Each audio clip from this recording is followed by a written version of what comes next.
Welcome to the deep dive. We dig through some, well, pretty fascinating research breakthroughs, Yeah. and then we really get into it. And today, wow, we're tackling something that feels almost like sci-fi, hmm honestly. Yeah. But the applications, they're happening right now. Imagine, just for a second, one single scientific idea, elegant, universal. And it's not just, tweaking our physics understanding, it's actively building revolutionary AI, completely changing how we compute. It's like finding a master key, unlocking doors in totally different fields. It is pretty remarkable, isn't it, how one core principle can ripple outwards like this. Not just in theory, but in actual tangible innovation. We really are looking at a fundamental shift, I think, in how we solve problems Yeah. across the board. Exactly. So that's our mission for this deep dive. We're going to explore this specific concept, a unified curvature equation. We want to unpack how this single idea is doing things like predicting better solar panels, letting us see quantum events in real time, powering genuinely creative AI, and even cracking, well, polynomial time computation for huge data sets. And get this, using quantum-inspired methods without a quantum computer. It bridges that gap beautifully. So get ready for some aha moments. We're connecting the deep theory with the really practical stuff. You'll see what happens when physics and information basically become two sides of the same coin.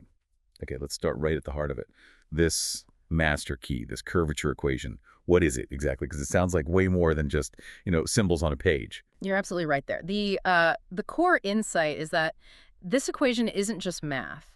It's a really profound statement about how reality itself operates. It's built on something called the probabilistic certainty principle.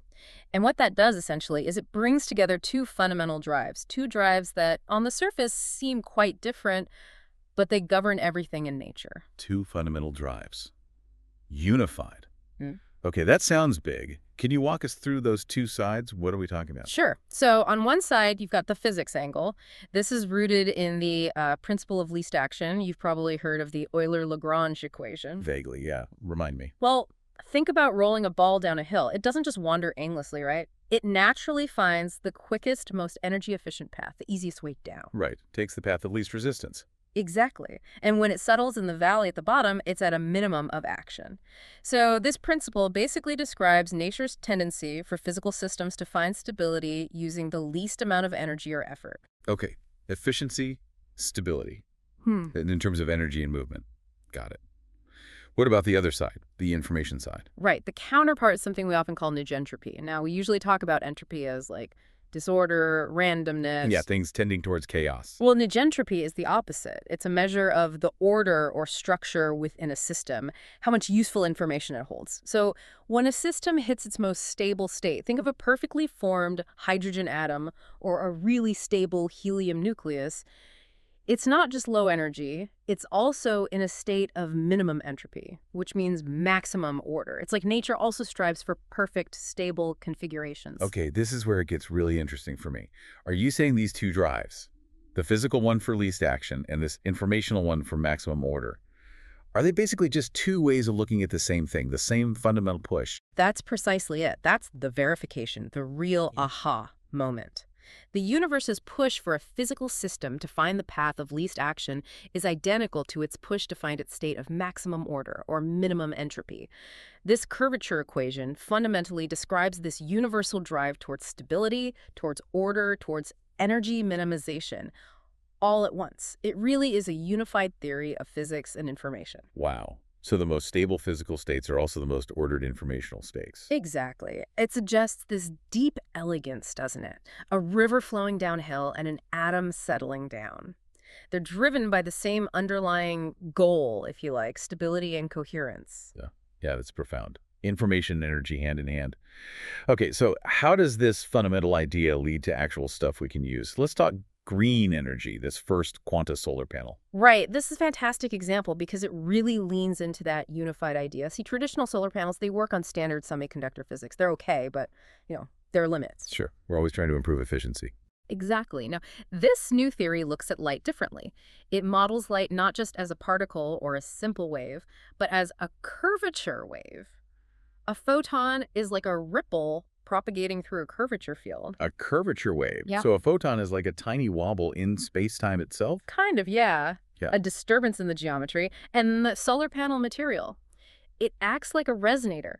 And it has a specific property called material drag. Material drag, like Yeah. resistance. Sort of, yeah. It's how much the material resists or interacts with this curvature wave, how much it sort of stretches or bounces it. And this drag determines the material's natural resonant frequencies, like tuning a guitar string to specific notes. Okay, so the material has notes it likes to hear. Exactly. And here's the key, the lock-in effect. For a photon to get absorbed and actually generate electricity, its frequency has to perfectly match one of those resonant frequencies of the material. Perfect, like zero tolerance. Pretty much. If it doesn't match, the photon just passes right through, like an untuned radio ignoring a station.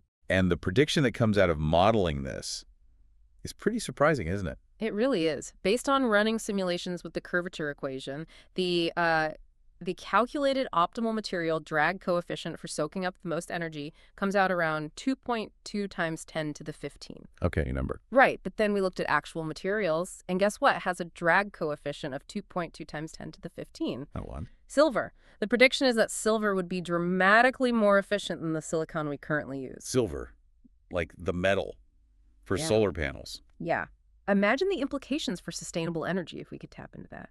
Using a common metal for super efficient solar capture would be a complete game changer. Wow. Silver solar panels. Okay. Now let's shift gears. Seeing the invisible. You mentioned a temporal holographic microscope for watching quantum stuff happen in real time. That sounds, well, impossible. The vision is definitely ambitious. We want to go beyond just crunching probabilities and statistical averages. We want to actually see quantum phenomena unfold. Like, picture watching a 3D holographic movie of, say, a chemical bond forming between two atoms, or literally seeing quantum tunneling happen, not just calculating its odds. A movie of quantum tunneling. Okay, my brain hurts a little. Mhm. How would that even work? What does real time mean at that scale? And what's this about extra time dimensions? Okay, let's break it down. It works in roughly 3 stages. First is acquisition. We use these incredibly fast lasers, attosecond lasers. We're talking quintillionths of a second pulses. Unimaginably fast. Right. And these probe the quantum system, say, are atoms forming a bond. What we capture isn't just a snapshot, it's what we call a 6D informational echo. 6D. Okay, 3 spatial dimensions, length, width, height. What are the other 3? 3 temporal dimensions. 3 time dimensions. Right. Okay. How should we think about that? Like, what does that extra time data even capture? Yeah, it's tricky to visualize. Think of it like this. Instead of just seeing where something is at one instant, you're capturing information about its entire path through time within that observation window. Its immediate past, its present state, and even its immediate potential future trajectories, all sort of encoded together. It's not linear time as we experience it. It gives us a much richer picture of how the system is evolving, its dynamics. Okay, a richer temporal picture. So Yeah. you capture this 6D echo. Then what? How do you make sense of it? That's stage 2, processing. We use a specialized AI, and this is crucial. It uses the master curvature equation as its guide. The equation gives the AI the rules to sort of translate or flatten that complex 6D data, including those extra time dimensions, into an evolving 3D model that we can watch. So the AI uses the equation to make the unwatchable watchable. In essence, yes. And then there's a third step, refinement. This is really wild. We use something called an active shield. Just before the laser pulse hits, this shield actively lowers the local entropy of the vacuum nodes around the atoms we're targeting. Whoa, hold on. Lowering the entropy of the vacuum. You're manipulating empty space. Well, the vacuum isn't truly empty, right? It's buzzing with quantum fluctuations. These vacuum nodes are like tiny points of that activity. The active shield is like a hyper-focused dampener. It calms those jitters right around our target. Why? What does calming the vacuum do? By reducing that background noise, lowering the local entropy, we make the immediate environment more predictable, more deterministic. Remember the probabilistic certainty principle. Lowering entropy increases certainty. This results in a much, much sharper, clearer holographic projection. You're not just passively observing, you're actively preparing the quantum stage for a perfect observation. Actively preparing. That's a huge shift. Okay, moving from seeing the quantum world to intelligence itself, AI. How does this curvature equation help create AI that's not just smart, but maybe actually creative? Yeah, this addresses some real limitations in current AI. Today's large language models, they're amazing pattern matchers, incredible mimics, but they often hallucinate, right? They can be logically inconsistent, and they're computationally heavy. Plus, they're usually black boxes. They can't really explain why they arrived at an answer. Right, they don't truly understand. And the curvature approach leads to something called an object-oriented large language model. An OOLLM. Exactly. The OLLM is a different beast altogether. It uses the master equation not just to process information, but to actually quantify its own knowledge. And critically, it balances that knowledge against something called relativistic entropy. Relativistic entropy. Uh-huh. Sounds complex. What is it in simple terms? Think of it as the AI's own measure of uncertainty about its own understanding, its internal conceptual framework. How coherent is its own knowledge? So, the AI knows how sure it is. It can actually know what it doesn't know. Precisely. And that is a cornerstone of genuine intelligence, isn't it? The ability to recognize gaps or contradictions in your own knowledge. So when this OOLLM encounters a paradox or conflicting data, instead of just making something up or getting stuck, it flags the inconsistency. It recognizes its own uncertainty. And what does it do then?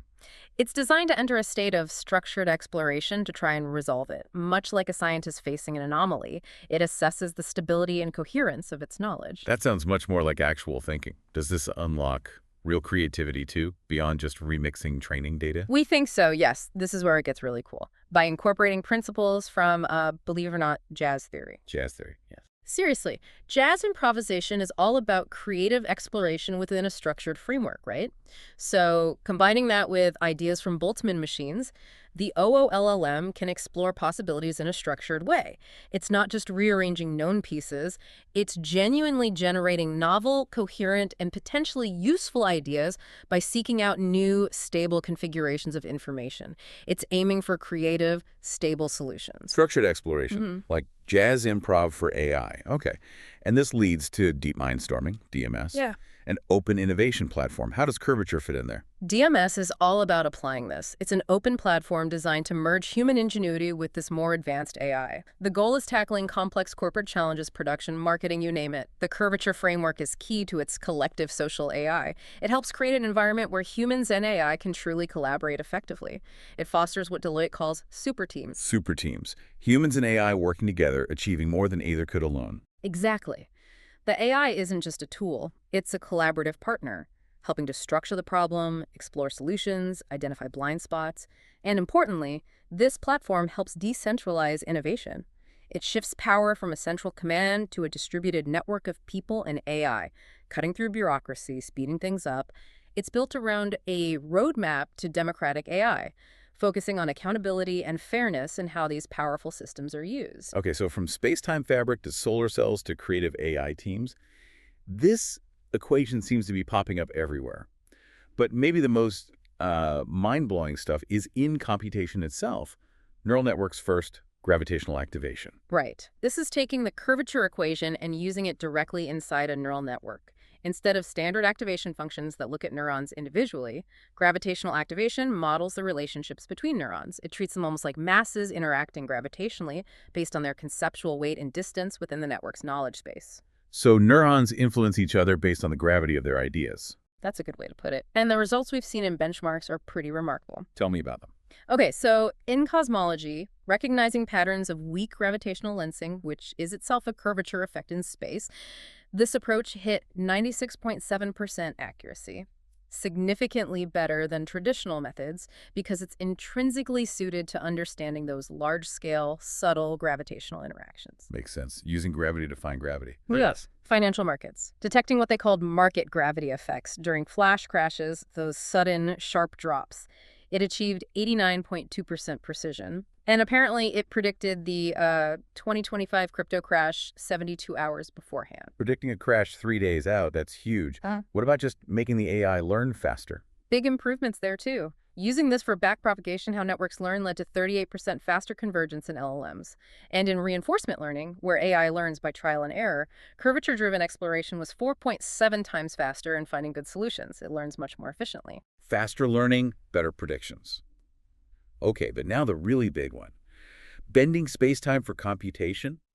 Getting polynomial time results for super hard problems. That sounds like theoretical physics bleeding into computer science. It absolutely is. This is where the curvature equation, combined with some other clever techniques, really pushes the boundaries of classical computation. We integrate the equation with quantum-inspired algorithms, specifically something called QGDI, quantum graph dynamical interface, and crucially, we leverage work by Ryan Williams on space-time complexity theory. Ryan Williams' work. What does that bring to the table? Williams figured out ways to dramatically compress the amount of memory needed for certain complex computations. Think about problems where the relationships between things grow incredibly fast, like mapping every connection in a huge network. That's often an ON problem, needing massive memory. Applying Williams's ideas here allows us to take those complex ON gravitational curvature terms and compress them down to ON log n space. It's a huge reduction in the memory footprint.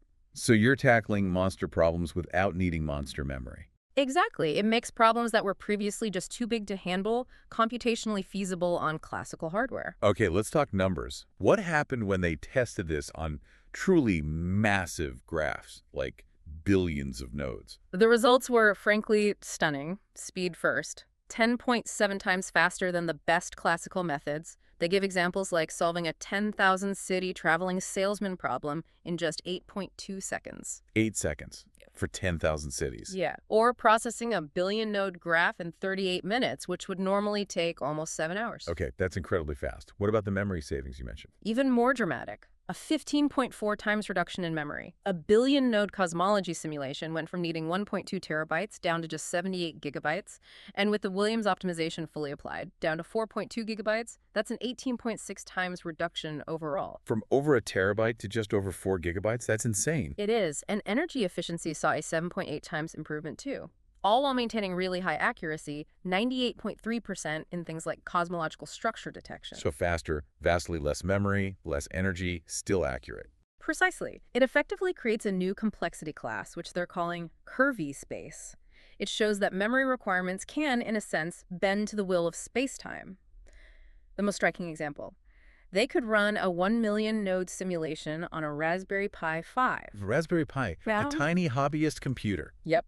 Using less than 100 megabytes of memory. Running a million node simulation on a Pi. Okay, I need a moment. That completely changes the game for who can do complex simulations and analysis. It really democratizes that kind of high-performance computing, doesn't it? Takes it out of the realm of just supercomputers. Wow, just wow. So recapping this whole journey, we started with this single elegant curvature equation, this unified principle, and we've seen it potentially lead to hyper-efficient solar panels, real-time movies of quantum events, AI that might actually be creative and understand its own limits, and now computation so efficient that a Raspberry Pi can tackle problems that used to need a supercomputer. It's kind of unbelievable. It really highlights that this isn't just about building faster gadgets or slightly smarter algorithms. It feels like we're tapping into something fundamental about how reality itself is structured, that deep link between physics and information. Absolutely. Which leads to the big question, doesn't it? If this unified theory is unlocking all this, Yeah. what else is out there? What other doors might this key open? How will this change not just what we can compute or what we can build, but what we fundamentally know about the universe? It really feels like the next revolutions, scientific and technological, might just be, well, a matter of curvature